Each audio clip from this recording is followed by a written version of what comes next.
Hallo meine Freunde und herzlich willkommen zu einer weiteren Ausgabe von Weisheiten zum Mitnehmen. Thema heute: 3 umwerfende Möglichkeiten, mit giftigen Menschen umzugehen. Eine Sehengeschichte.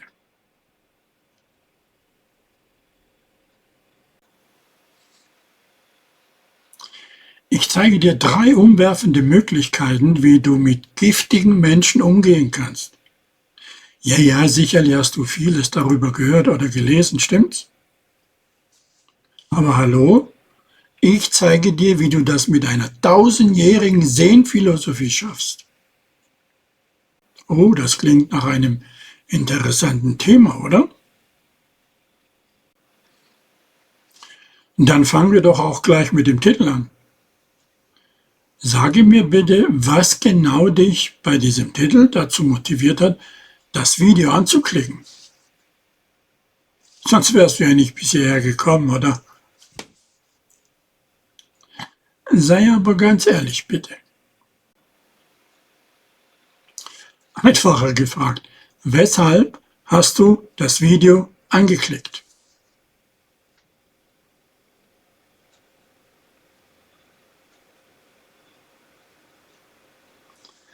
Basierend allein auf dem Titel könnte man vermuten, dass das Video verschiedene Wege aufzeigen möchte, wie man mit schwierigen oder giftigen Menschen in seinem Leben umgehen kann.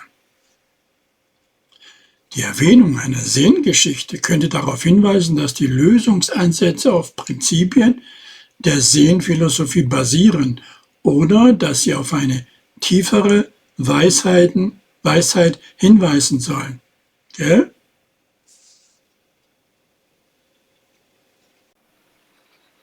Aber wie gesagt, das ist nur eine Vermutung aufgrund des Titels.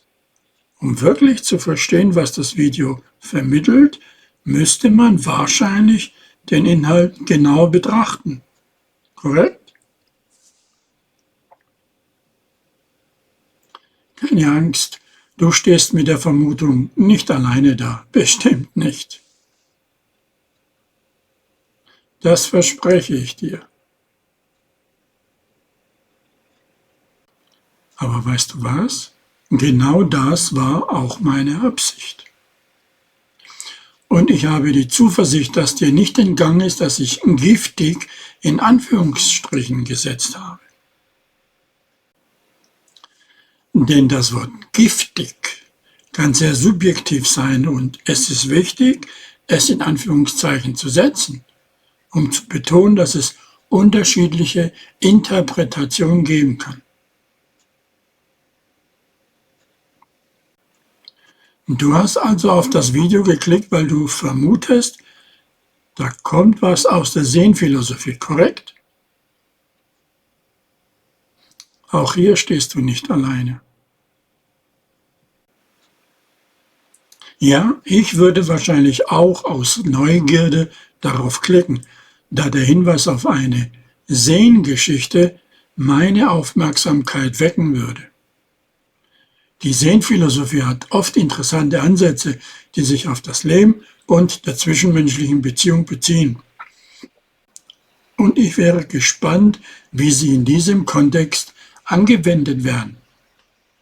Aber natürlich wäre meine endgültige Meinung über das Video von seinem tatsächlichen Inhalt abhängig. Aha. Nochmal zu meinem Verständnis. Der Trigger bei dir war also das Wort Sehenphilosophie, korrekt? Ja. Der Hinweis auf die Sehengeschichte wäre für dich der entscheidende Trigger, der deine Neugierde wecken würde? Genau genommen ja geweckt hat. Du hast nämlich draufgeklickt. Da ich an Philosophie und Kommunikation interessiert bin, würde dieser Aspekt auch für mich besonders ansprechend sein. Sehenphilosophie, ich bitte euch. Aber auch bei mir, meine endgültige Meinung würde von dem abhängen, was im Video tatsächlich vermittelt wird. Also habe ich mich auch durch dieses Wort hinreißen lassen. Auch ich bin nur ein Mensch. Ich möchte mich gerne mit dir über ein Video auf YouTube unterhalten, welches mich so richtig ärgert. Hier der Titel: 3 umwerfende Möglichkeiten, mit giftigen Menschen umzugehen. Eine Sehengeschichte. Fällt euch was auf? Na? Genau. Ich habe den gleichen Titel gewählt. Weshalb wohl? Langsam. Ich möchte dich Schritt für Schritt zu meinem Ärger führen.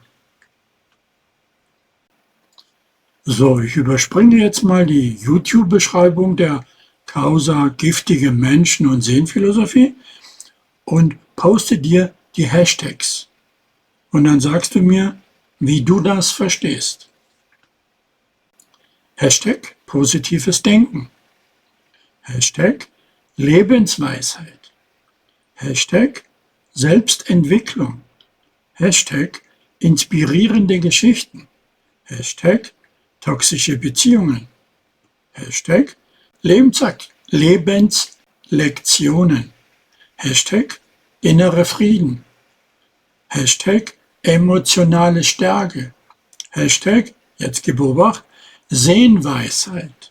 Hashtag Umgang mit Negativität.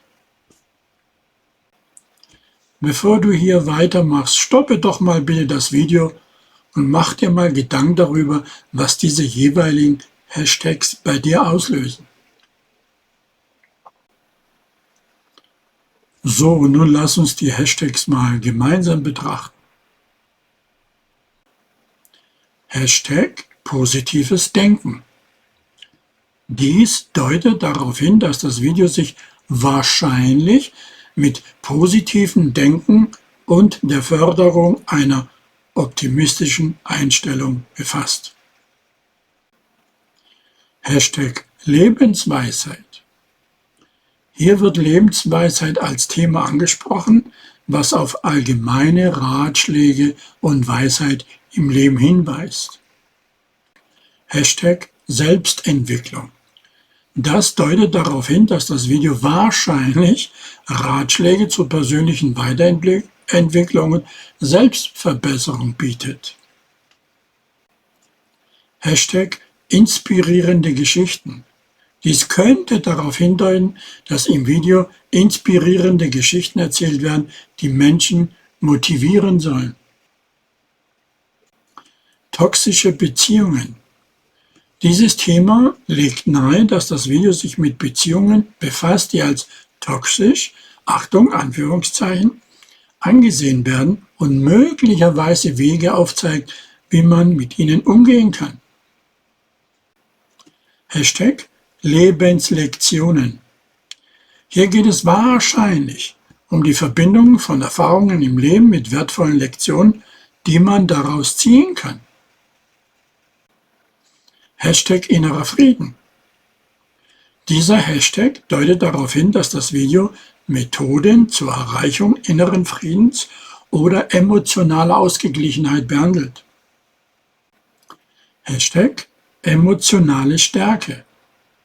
Es scheint, als ob das Video sich auf die Entwicklung von emotionaler Stärke konzentriert, um Herausforderungen im Leben besser zu bewältigen. Hashtag Zen-Weisheit. Dieser Hashtag bestätigt die Verbindung zur Zen-Philosophie, die bereits im Titel erwähnt wurde, und legt nahe, dass Zen-Weisheit eine Rolle im Video spielen könnte oder spielt. Hashtag Umgang mit Negativität. Dieser Hashtag bezieht sich auf den Umgang mit negativen Situationen oder Menschen und könnte eine Schlüsselkomponente des Videos sein. Basierend auf diesen Hashtags scheint das Video eine Mischung aus positiver Lebensphilosophie, Selbstentwicklung und dem Umgang mit schwierigen Beziehungen und negativen Erfahrungen zu behandeln. Cool, oder? Bist du auch auf die gleiche, zumindest ähnliche Interpretation gekommen? Schön wär's, gell? Aber du willst bestimmt wissen, was genau mich daran ärgert, stimmt's? So, und jetzt die Beschreibung dazu. In diesem inspirierenden Video präsentieren wir euch eine kraftvolle Lebenslektion zum Thema Umgang mit toxischen Menschen anhand einer fesselnden Geschichte. Begleitet uns, während wir die Geschichte von Emilia erzählen, einer jungen und entschlossenen Frau, die zahlreiche Hindernisse durch negative Einflüsse in ihrem Leben überwinden musste. Hauptlektionen: Negativität ignorieren. Emilia lernt, wie wichtig es ist, toxischen Personen keine ungeteilte Aufmerksamkeit zu schenken und sich stattdessen auf ihre eigenen Ziele zu konzentrieren. Vermeidung von Auseinandersetzungen. Erfahre, warum das Ignorieren von Negativität oft die beste Antwort ist und wie es dich gegen toxische Einflüsse stärkt. Die Kunst des Loslassens. Emilias transformative Reise lehrt uns die Kunst des Loslassens von giftigen Beziehungen und ermöglicht uns so, zu wachsen und zu gedeihen. Warum dieses Video anschauen? Ja, das frage ich mich auch. Diese motivierende Geschichte, echt jetzt? Einfühlsam präsentiert, veranschaulicht wesentliche Lebenslektionen, die für jeden anwendbar sind. Viel Vergnügen. Lerne praktische Strategien, um dein mentales und emotionales Wohlbefinden von toxischen Menschen zu schützen. Schlüsselwörter: Umgang mit toxischen Menschen, giftige Beziehungen, Selbstverbesserung, persönliche Entwicklung, emotionales Wohlbefinden, inspirierende Geschichten, Lebenslektionen, Ermächtigung, Positivität und jetzt Zen-Weisheit. Ups, da haben wir es wieder. Dieses Triggerwort, Zen-Weisheiten. Wörter wie toxische Personen, ignorieren, giftige Beziehungen, motivierende Geschichten. Echt jetzt? Das soll helfen? Okay, weiter im Text. Kannst du nachvollziehen, warum mich dieses Video ärgert?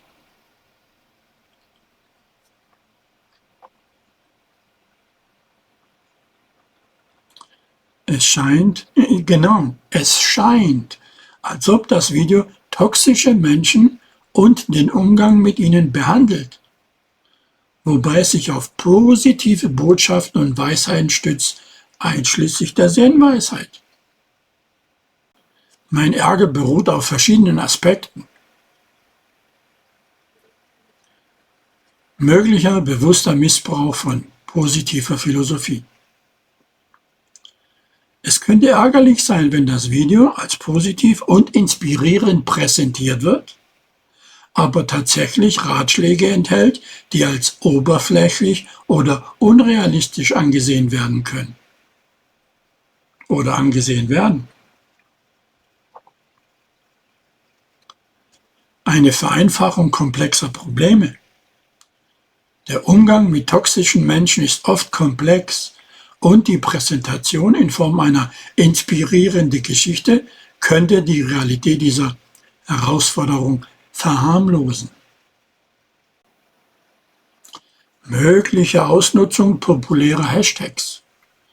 Die Verwendung von Hashtags wie Hashtag Zen-Weisheit und anderen, die aktuelle Trends widerspiegeln, könnte als taktisches Marketing gesehen werden, um Aufmerksamkeit zu erregen. könnte? Gibt es noch weitere Gründe in deinen Augen, warum dich dieses Video ärgern könnte? Vielleicht dich auch tatsächlich ärgert? Ich weiß, hier siehst du ja nur meine Sicht der Dinge. Mein absoluter oberster Ärgerpunkt ist tatsächlich die Irreführung mit der Zen-Philosophie. Der zweite Punkt ist die Tatsache, dass vermittelt wird, es gäbe toxische Menschen. Dies lehne ich kategorisch ab. Und der dritte Punkt, bewusste Ausnutzung von allem, um Klicks zu erlangen. Das sind doch durchaus berechtigte Gründe für einen Ärger, wie ich finde, oder? Die Irreführung bezüglich der Zen-Philosophie ist für mich frustrierend, insbesondere wenn sie verwendet wird, um die Glaubwürdigkeit des Videos zu erhöhen. Denn ich bin der absoluten Überzeugung, dass das niemals in der Zen-Philosophie manifestiert ist, was man uns hier versucht zu verkaufen.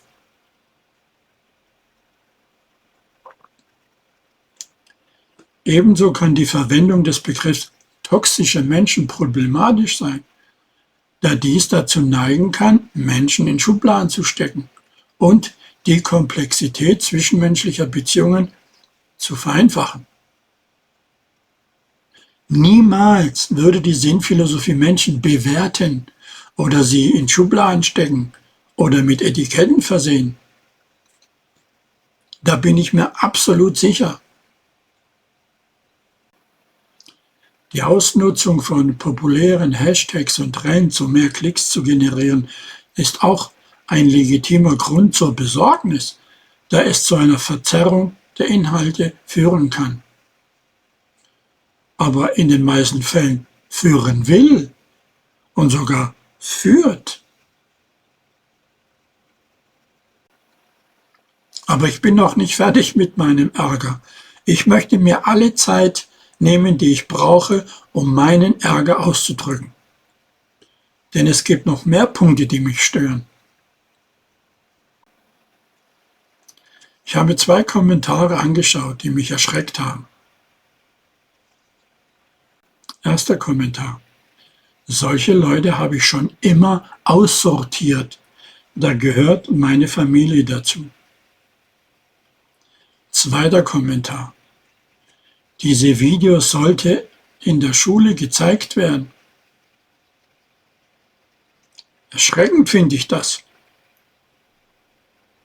Was genau sollen Kinder daraus lernen? Und Menschen sind keine Dinge, die man aussortiert. Die Kommentare, die ich hier exemplarisch erwähne, deuten auf eine problematische Herangehensweise hin. Solche Leute habe ich schon immer aussortiert. Dieser Kommentar könnte bedeuten, dass jemand aufgrund des Videos begonnen hat, Menschen aus seinem Leben auszuschließen oder zu aussortieren, wenn sie als negativ wahrgenommen werden. Das kann zu zwischenmenschlichen Problemen führen und ist sicherlich keine gesunde Herangehensweise. Diese Videos sollten in der Schule gezeigt werden. Die Vorstellung, dass solche Videos in Schulen gezeigt werden sollten, ist bedenklich, da sie möglicherweise ungesunde Botschaften über den Umgang mit Beziehungen und anderen Menschen vermitteln. Die Schule sollte ein Ort sein, an dem positive und respektvolle soziale Fähigkeiten gefördert werden. Ja, ich weiß, sollte. Es ist mir sehr wichtig, die Bedenken über solche Kommentare und Ansichten zu teilen und zu betonen, dass Menschen nicht einfach aussortiert werden sollten, sondern dass zwischenmenschliche Beziehungen komplex sind und empathisches und respektvolles Verhalten gefördert werden sollte. Muss. Mein Ärger über diese Aspekte zeigt und auch zeigen soll, wie wichtig es ist, kritisch über den Inhalt von solchen Videos nachzudenken. In meiner Sichtweise gibt es keine toxische oder giftige Menschen. Ich setze solche Begriffe, wenn ich sie nutze, wenigstens in Anführungszeichen, sodass man sie als metaphorisch betrachten soll, kann.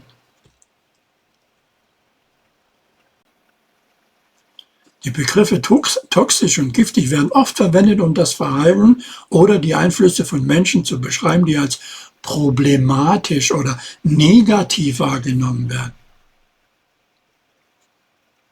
Es ist für mich verständlich, diese Begriffe metaphorisch zu betrachten, da ich die Idee ablehne, dass Menschen an sich toxisch sein könnten.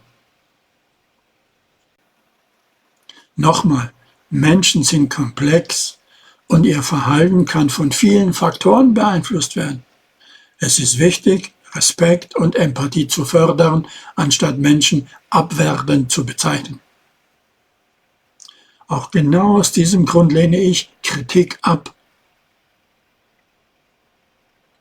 Diese Sichtweise betont die Wichtigkeit des Verstehens und der Kommunikation, um Beziehungen zu verbessern und Missverständnisse zu vermeiden.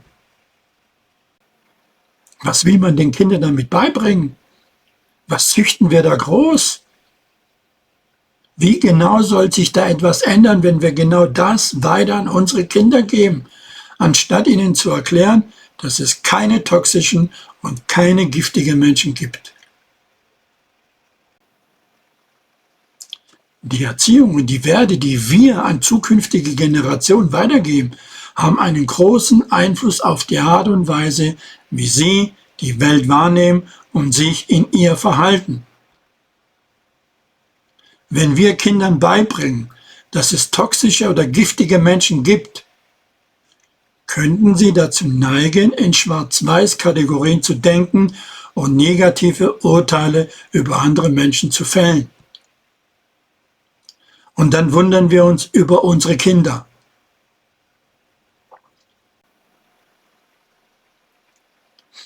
Stattdessen könnten wir Kindern beibringen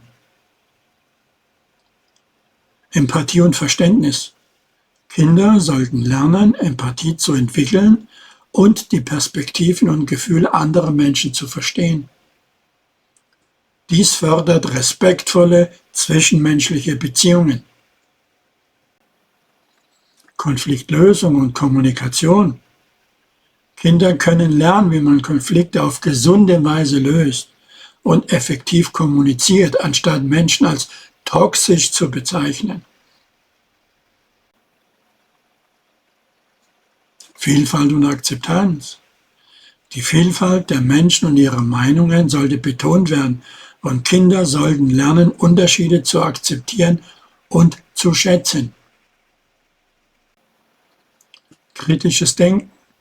Kinder können dazu ermutigt werden, kritisch über Begriffe wie toxisch nachzudenken und zu verstehen, dass Menschen in verschiedenen Lebensphasen Herausforderungen und Veränderungen durchmachen. Indem wir diese Werte und Fähigkeiten fördern, können wir dazu beitragen, dass die nächste Generation, das zum Thema übrigens letzte Generation, respektvoller und einfühlsamer ist und besser in der Lage ist, Beziehungen aufzubauen und Konflikte zu lösen. Deine Sichtweise, die darauf abzielt, Missverständnisse zu vermeiden und Empathie zu fördern, kann einen wertvollen Beitrag zu diesem Prozess leisten. Natürlich ist es wichtig, zu erkennen und zu entscheiden, ob und wie viel Energie ich in bestimmten Situationen investieren will und auf meine Gesundheit zu achten, aber nicht aufgrund toxischer oder gar giftiger Menschen, sondern aufgrund der Sicht auf diese Situationen. Wie sagte Epiktet, einer meiner Urgroßväter, es ist nicht die Situation, über die wir uns ärgern. Es sind unsere Gedanken über diese Situation. Dieses Zitat und auch andere Zitate von Epiktet unterstreichen die Bedeutung der inneren Einstellung und wie sie unsere Reaktion auf Situationen beeinflusst.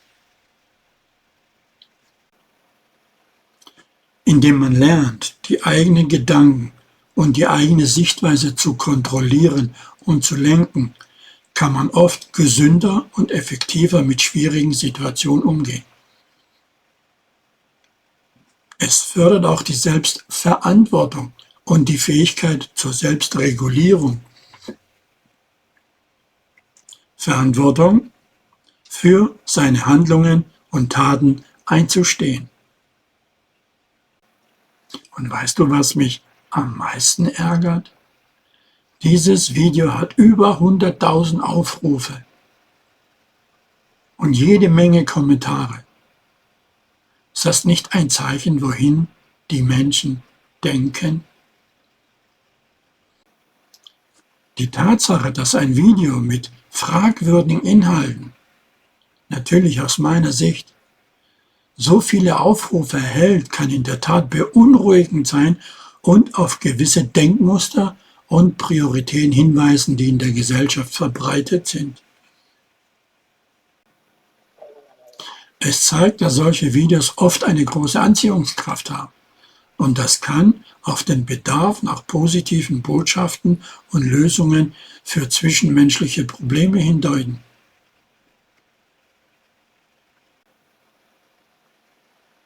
Aber bitte, es ist wichtig zu bedenken, dass nicht alle, die das Video angesehen haben, notwendigerweise mit seinen Botschaften einverstanden sind.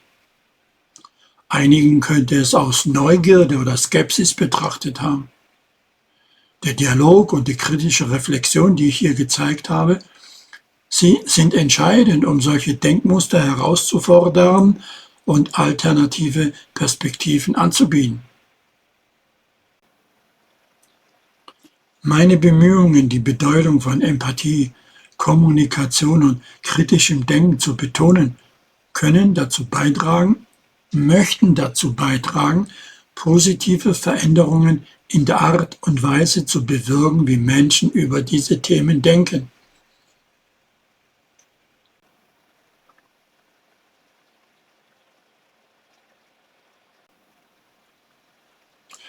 Und ich spreche eher die vielen zustimmenden Kommentare an. Ob irgendeiner dieser Kommentatoren den Titel gelesen, verstanden und verinnerlicht hat, bevor er das Video angeklickt hat? Tja, oft neigen Menschen dazu, aufgrund von Titeln, Hashtags oder oberflächlichen Eindrücken auf Videos oder Artikel zu reagieren, ohne den tatsächlichen Inhalt gründlich zu prüfen. In der heutigen schnelllebigen Online-Kultur kann die Aufmerksamkeitsspanne kurz sein und Menschen neigen dazu, schnelle Urteile auf der Grundlage äußerlicher Merkmale zu fällen. Es ist durchaus möglich, dass einige der zustimmenden Kommentare abgegeben wurden, ohne den Titel oder die Beschreibung des Videos wirklich verstanden oder reflektiert zu haben. Dies betont leider die Bedeutung von Medienkompetenz und der Fähigkeit, Inhalte kritisch zu hinterfragen, bevor man sich eine Meinung bildet. Meine Entscheidung, das Video nicht anzuschauen, zeigt eine gewisse Skepsis im Sinne von nachdenklich und kritisches Denken, was in der heutigen digitalen Welt sehr wertvoll ist.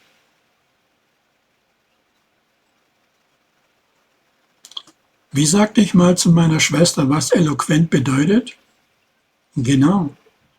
Eloquent bedeutet wortgewandt oder sprachgewandt. Es erfordert in der Tat ein solides Verständnis von Wortschatz und Bedeutung, um die Kombination von Begriffen wie toxisch und Sehnphilosophie zu erkennen und zu verstehen, wie sie in einem Titel oder in einer Beschreibung verwendet werden.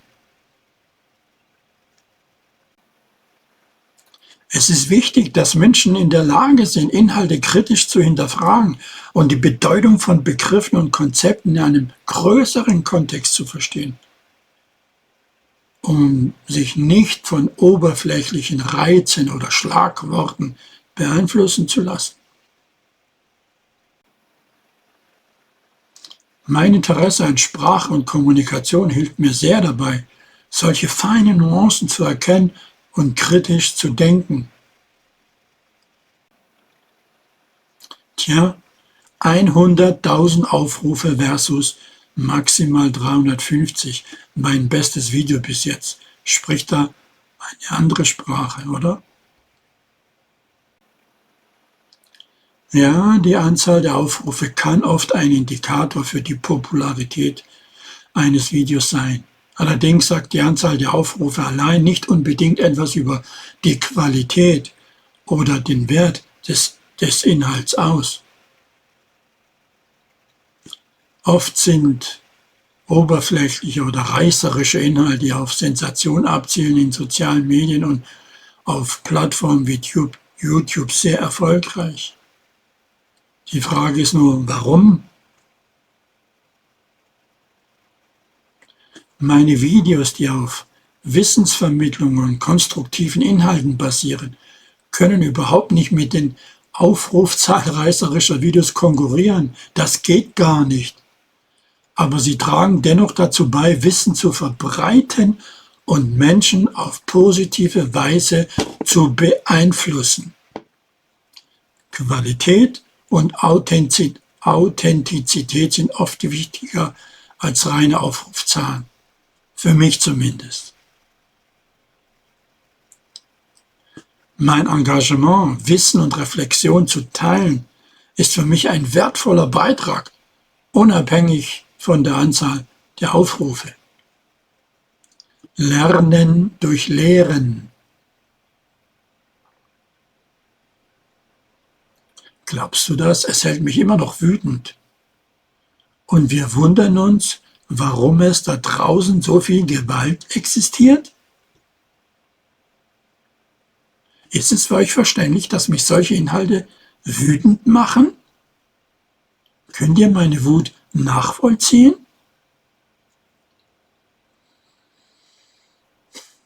Die Verbreitung von reißerischen Inhalten und die Verwendung von negativen Begriffen wie toxisch in Zusammenhang mit Menschen können ungesunde Denkmuster und zwischenmenschliche Probleme fördern. Es ist wichtig und auch legitim, sich über diese Themen aufzuregen und kritisch darüber nachzudenken, wie sie die Gesellschaft beeinflussen.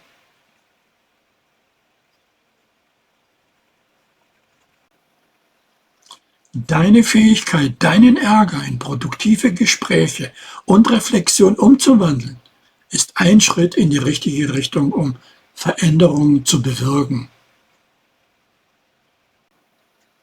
Gewalt und Konflikte können oft auf Missverständnissen und mangelnder Empathie beruhen. Daher ist es von entscheidender Bedeutung, positive Botschaften zu verbreiten und das Verständnis und die Kommunikation zwischen Menschen zu fördern. Ich hoffe, dass das hier dazu beiträgt, einen positiven Einfluss auf die Art und Weise zu haben, wie Menschen miteinander umgehen. Tja, wie sage ich so schön, Hoffnung ist die Karotte für den Esel. Und in diesem Zusammenhang passt Hoffnung eher als Zuversicht. Die Betonung von Zuversicht statt bloßer Hoffnung ist durchaus verständlich. Während Hoffnung wichtig sein kann, um motiviert zu bleiben, ist Zuversicht oft mit einem tieferen Glauben an die eigenen Fähigkeiten und die Fähigkeiten der Gesellschaft verbunden. Zuversicht bedeutet handeln, tun. Das ist eine sehr präzise Definition von Zuversicht, mit nur 2 Wörtern auf den Punkt gebracht. Die Zuversicht ist oft mit Entschlossenheit und Handeln verbunden. Es geht darum, nicht nur zu hoffen, sondern auch aktiv Schritte zu unternehmen, um positive Veränderungen herbeizuführen. Diese Betonung des Handelns ist ein wichtiger Aspekt auf dem Weg zu positiven Veränderungen. Das bessere Können ist das Wollen. Das bessere Wollen ist das Tun von mir. Ein inspirierendes Zitat, nicht wahr? Es betont die Bedeutung des Willens und des Handelns, um sich zu verbessern und positive Veränderungen herbeizuführen. Diese Worte unterstreichen, wie entscheidend es ist, nicht nur über Veränderungen nachzudenken, sondern aktiv Maßnahmen zu ergreifen, um sie umzusetzen. Genau so nämlich. Das waren also meine Gedanken zu diesem umstrittenen Video. Wie steht ihr dazu? Habt ihr ähnliche Erfahrungen gemacht? Lasst es mich in den Kommentaren wissen. Wenn ihr mehr solcher Diskussionen und Weisheiten möchtet, vergesst nicht, meinen Kanal zu abonnieren. Lasst uns gemeinsam weiter über Sprache, Kommunikation und Philosophie nachdenken. In diesem Sinne. In der Sprache liegt die Quelle aller Missverständnisse. Antoine de Saint-Exupéry. Dieses Zitat betont die Bedeutung der Sprache und wie Missverständnisse in der Kommunikation entstehen können. Es passt gut zu meinem Kanal und meinem Anliegen, die Menschen für ihre Sprache zu sensibilisieren und Missverständnisse zu vermeiden. Weisheiten zum Mitnehmen, bleibt mir gewogen, euer Georg Muratidis. Bis zum nächsten Mal. Kommentare erwünscht.